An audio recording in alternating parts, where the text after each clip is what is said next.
buổi phỏng vấn giữa Lâm Canh Tân và Lưu Diệc Phi với cuộc hội ngộ cảm động của Lâm Canh Tân với con gái Phang Taichu. Bạn nói rất đúng, sự thật nhỏ này trong làng giải trí đã thực sự khiến khán giả thích thú. Xem loạt phim gây sốt trên Internet do nam diễn viên Lâm Canh Tân vào vai Phang Siêu-en, khiến mọi người bật cười. Nhân vật ích kỷ và hẹp hòi coi nữ chính như tài sản riêng, này đơn giản là hiện thân của một kẻ cuồng kiểm soát cảm xúc, để lại ấn tượng tiêu cực quá sâu sắc cho khán giả. Nguyên nhân của sự việc thực ra rất đơn giản, bởi mới đây Lưu Diệc Phi đã đăng ảnh chụp cùng chú chó cưng mới của mình lên mạng xã hội. Nhưng cư dân mạng đã rất sáng tạo và ngay lập tức liên tưởng chú thú cưng nhỏ nhắn dễ thương này với nhân vật ác quỷ do Lâm Canh Tân thủ vai. Bất ngờ, nam diễn viên trở thành mục tiêu chỉ trích của dư luận, cư dân mạng đổ xô vào tài khoản mạng xã hội của anh để đưa ra những lời phàn nàn điên cuồng, đơn giản chỉ là một cơn bão, chửi bới. Nhìn thấy vẻ mặt đau khổ của Lâm Canh Tân, vừa liên tục giải thích đây không phải là tôi bất lực, trong khi vẫn tỏ ra có chút bất lực, thực sự khiến người ta cảm thấy có chút buồn cười và đáng thương. Tuy nhiên, là một diễn viên xuất sắc, có thể diễn xuất tốt một nhân vật rắc rối như vậy thực sự là một kỹ năng tuyệt vời. Suy cho cùng, để khán giả thực sự có thể hòa mình vào thế giới nội tâm của một nhân vật hư cấu, diễn viên phải bỏ ra rất nhiều công sức và mồ hôi, điều mà người bình thường không thể tưởng tượng được.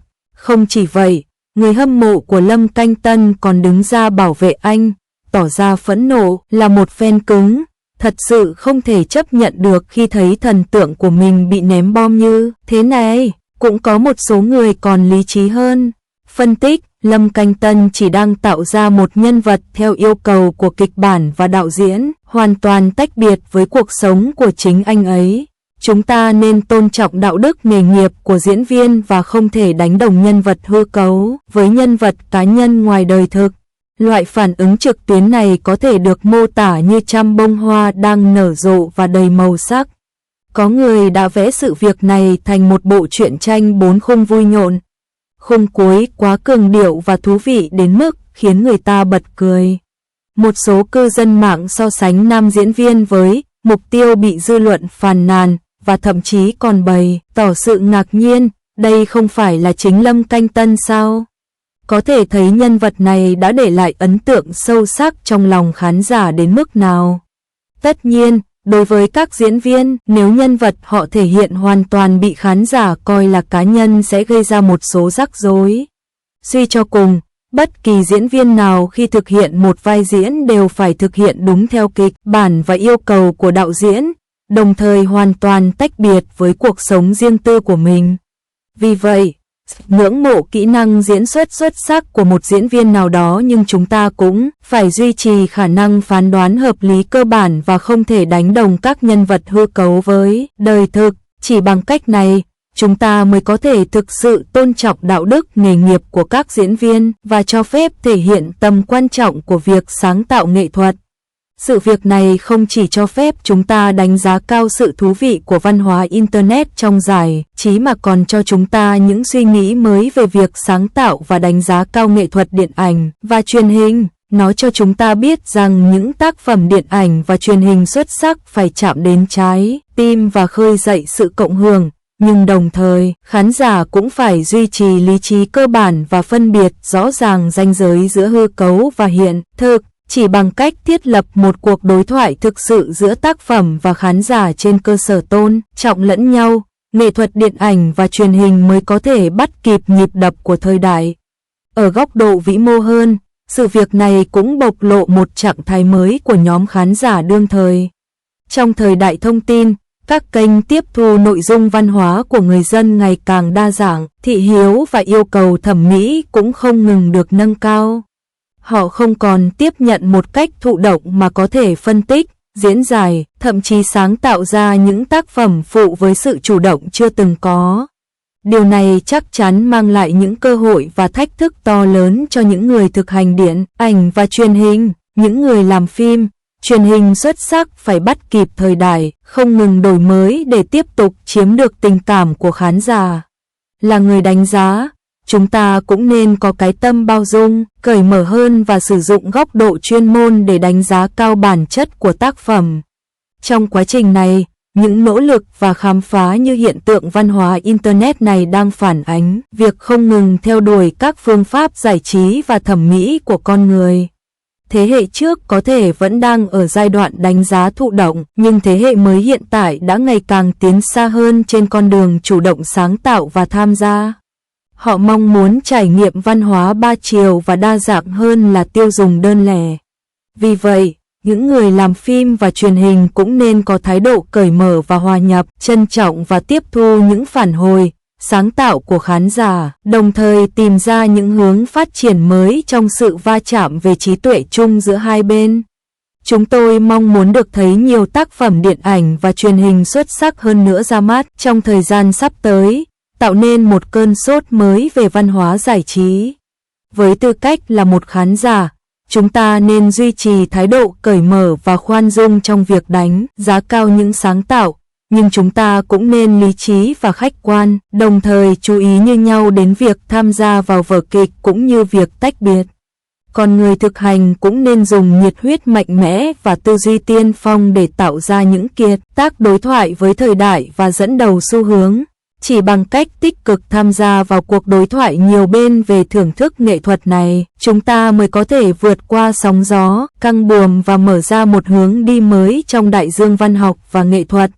Chúng ta hãy cùng nhau mong chờ sự xuất hiện của kỷ nguyên mới đó.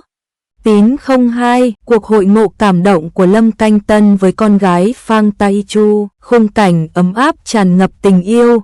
Sự nhận ra hoàn hảo của Phang Siêu-en, nếu một người luôn quan tâm đến trẻ em và động vật thì người đó phải là người hiền lành và tốt bụng. Mới đây, đoạn phim hậu trường của bộ phim truyền hình nổi tiếng, Chuyện Hoa Hồng, đã làm dậy sóng cư dân mạng. Trong số đó, nam diễn viên trẻ từng đóng vai nam chính Phương Thái Sơ thời thơ ấu đã trở thành nhân vật chính, mới được khán giả yêu thích với khuôn mặt baby tự nhiên và kỹ năng diễn xuất xuất sắc. Lâm Canh Tân, người đóng vai nhân vật chính khi trưởng thành, cũng thu hút sự chú ý một lần nữa vì sự tương tác nồng nhiệt với một nam diễn viên trẻ.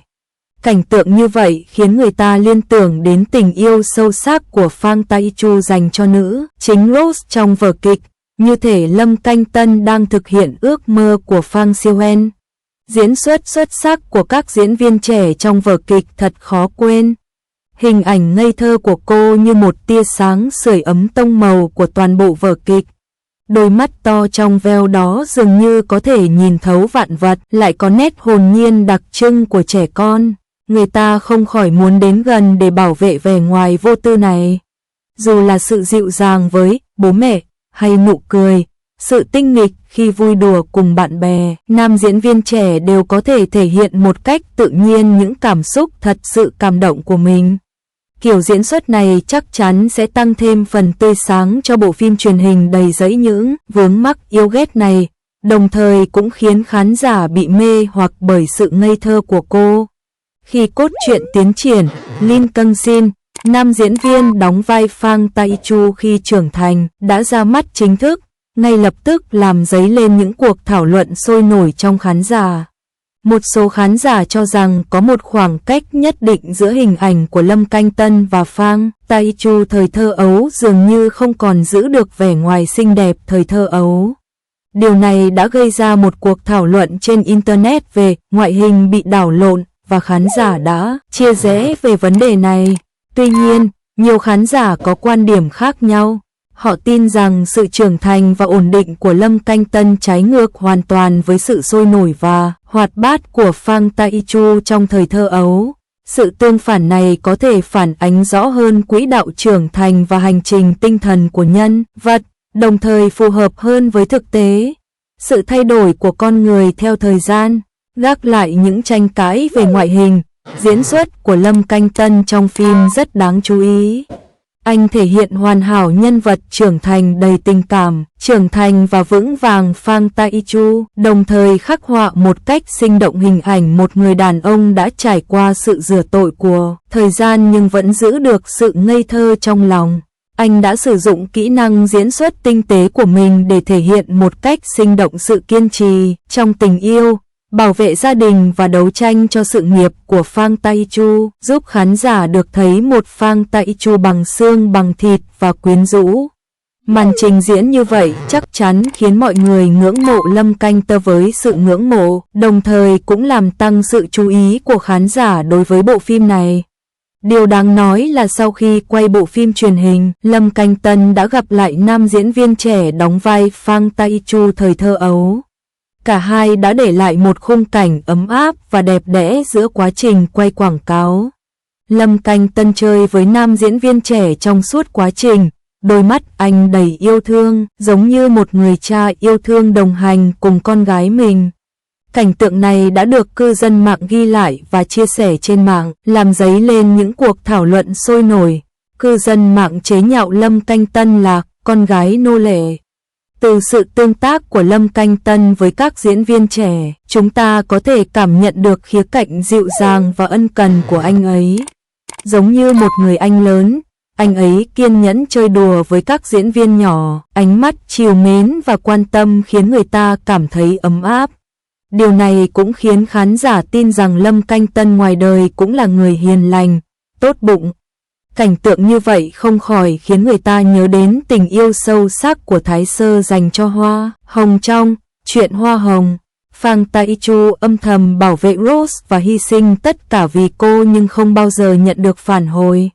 Dù mối quan hệ này đáng xấu hổ nhưng Phang Taiju cũng cố gắng hết sức để trở thành một người chồng, người cha tốt.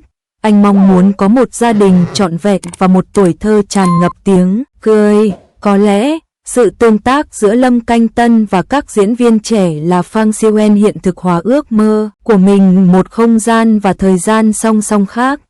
Ông có một cô con gái xinh xắn và dùng tất cả tình yêu của mình để chăm sóc và đồng hành cùng cô khi cô lớn lên. Lúc này, Phang Siêu-en không còn là người đàn ông cuồng yêu nữa mà là một người cha bình thường và vĩ đại.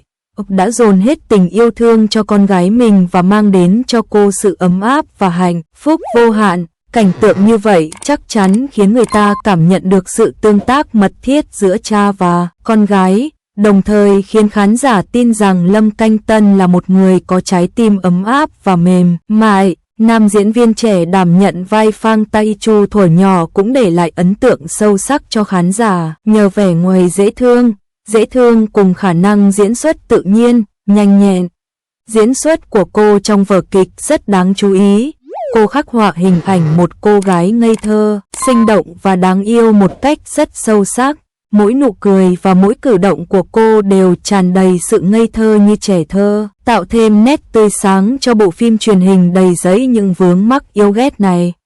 Tôi tin rằng trong thời gian tới chúng ta sẽ được gặp lại nam diễn viên trẻ này trong nhiều tác phẩm điện ảnh và truyền hình hơn nữa. Cô ấy giống như một ngôi sao đang lên, thắp sáng tương lai bằng chính ánh sáng của mình. Cũng giống như nam diễn viên đóng vai Xiao Miyue trong The Legend of Miyue, giờ đây cô ấy đã trở thành một người có thân hình mảnh mai và đang trên con đường diễn xuất vững vàng, thể hiện kỹ năng diễn xuất trưởng thành hơn và phong thái quyến rũ hơn.